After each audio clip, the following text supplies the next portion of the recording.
Education is the backbone of a nation. যে 1 KG দেশি মুরগি কিনতে গেলে কমপক্ষে 600 টাকা লাগে, আমাদের 150 টাকার পোল্ট্রি মুরগির ব্যতিরিকে এই 17,000 টাকা দিয়ে কোনো কিছু করা সম্ভব না। তাই আমরা বলতে চাই যে আমাদের 10ম গ্রেড বাস্তবায়ন করতে হবে। আমরা 3য় শ্রেণী থেকে আমরা অবহেলিত, আমরা নিষ্পেষিত, আমাদের সমাজে কোনো সম্মান নাই।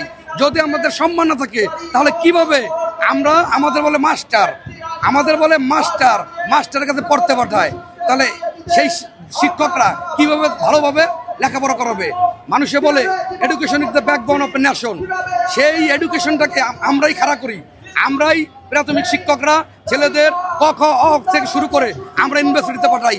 আমাদের ছাত্ররাই আজকে সচিব হয়, আজকে বিশ্ববিদ্যালয়ের প্রফেসর হয়, কিন্তু আমরা সেই 3য় শ্রেণীতে রয়ে গেছি।